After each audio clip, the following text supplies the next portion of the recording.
Hai, Assalamualaikum warahmatullahi wabarakatuh. Anak-anak, pada hari ini kita bertemu di materi MPLS yang kedua, yaitu kurikulum dan motivasi belajar. Baik, sebelumnya Ibu akan memperkenalkan dulu nama Ibu. Nama Ibu adalah Ninuk Astuti Ningsih. Ibu mengajar pelajaran IPS di kelas 7I dan J, juga di kelas 9. Nah, bersama Ibu ada sahabat Ibu, teman Ibu bekerja, yaitu Bapak Iwa Kartiwa. Halo. Itu adalah Bapak Iwa Kartiwa, ya. Beliau adalah kurikulum 1 di SMP 2 Kota Baru ini. Beliau juga mengajar pelajaran bahasa Indonesia di kelas 9, ya. Jadi untuk siswa kelas 7 sayangnya tidak bertemu dengan beliau. Nanti kalian bertemu lagi dengan beliau pada saat kalian di kelas 9. Demikian perkenalan Ibu dengan Pak Iwa pada hari ini. Nanti kita lanjut ya pada kegiatan selanjutnya. Halo, assalamualaikum anak-anak, selamat pagi. Hari ini kita masuk dalam kegiatan MPLS yang di hari yang kedua. Pada hari ini kita akan membahas mengenai pengenalan kurikulum dan motivasi belajar. Kenapa kurikulum harus diperkenalkan kepada kalian? Karena tentu saja kurikulum yang ada di SD dengan di SMP itu berbeda, sehingga kalian perlu mengenal bagaimana kurikulum yang ada di SMP. Oke, kita lihat dulu apa itu pengertian kurikulum. Kurikulum merupakan perangkat mata pelajaran dan program pendidikan yang diberikan oleh suatu lembaga pendidikan yang berisi tentang rancangan pembelajaran yang diberikan kepada peserta pembelajaran dalam suatu periode jenjang pendidikan. Nah, untuk SMP kalian mendapatkan beban per minggunya itu sebanyak 38 jam dengan 11 mata pelajaran.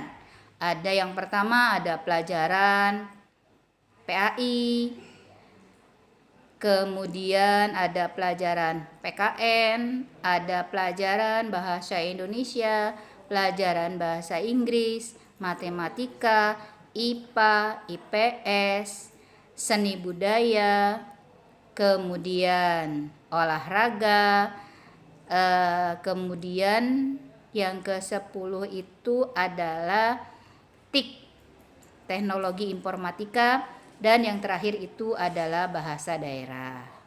Nah, setiap pelajaran memiliki beban jam yang berbeda-beda, ya. Nah, kalau kalian tatap muka belajar secara tatap muka, maka kalian akan belajar 1 jamnya itu 40 menit. Ya, dengan beban belajar 38 jam setiap minggu. Nah, karena sekarang ini dalam kondisi COVID-19, maka kalian melaksanakan daring untuk pembelajaran. Nah, kita membagi alokasi mata pelajaran itu dalam 2 kelompok. Ada kelompok A dan ada kelompok B. Kelompok A itu merupakan kelompok mata pelajaran yang muatannya dan acuannya dikembangkan oleh pemerintah pusat.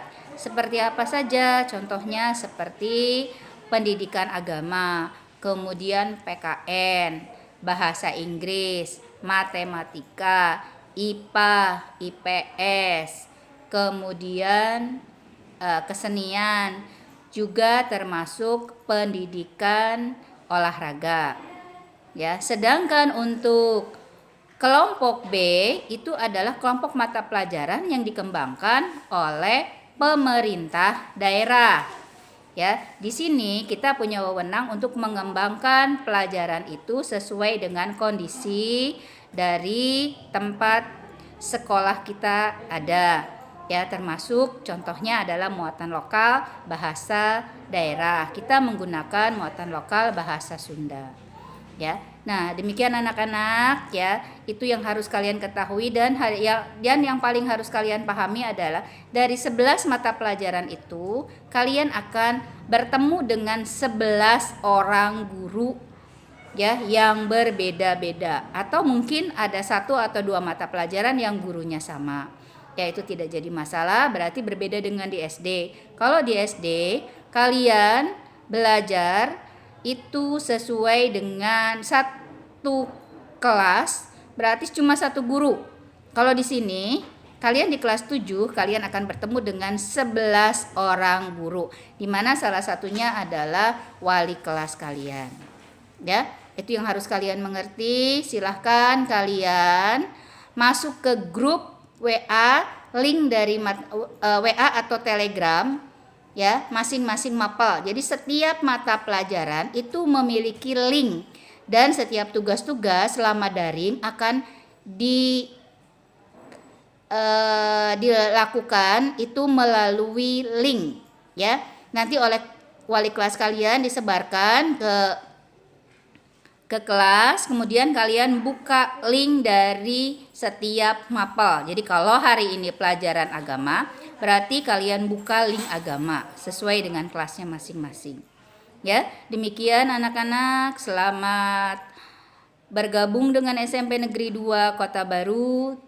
Kita akan bertemu lagi di sini nanti pada saat daring, dan insya Allah mudah-mudahan wabah COVID segera berlalu sehingga kita bisa bertatap muka, bisa bersama lagi belajar ya di sekolah SMP Negeri 2 Kota Baru. Demikian anak-anak. Nah, untuk selanjutnya ya, yang harus kalian pahami adalah juga kita harus tahu bahwa kita belajar itu harus memiliki motivasi. Apa itu motivasi belajar? Motivasi belajar itu adalah dorongan yang timbul dari dalam diri kita dan dari luar diri kita. Dari dalam diri kita, apa dorongannya? Dorongan pertama adalah bersifat tentang kebutuhan. Kita memiliki kebutuhan untuk belajar. Ya, kita juga belajar karena memiliki harapan untuk mencapai cita-cita. Kemudian dari luar ya, ada dorongan belajar itu dari luar apa? Kalau sekarang masa pandemi tentu saja salah satunya adalah mungkin HP kita yang bisa support ya dengan mudah, kemudian kuota yang banyak ya, sehingga kita mudah mau mencari data-data untuk mencukupi kebutuhan belajar daring kita ya.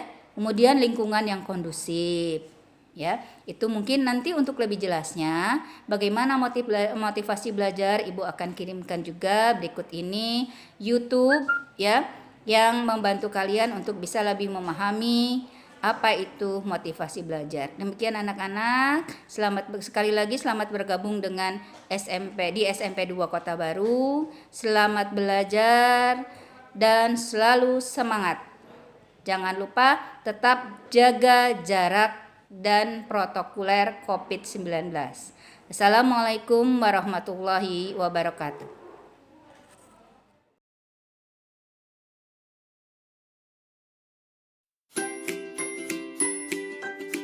Assalamualaikum warahmatullahi wabarakatuh.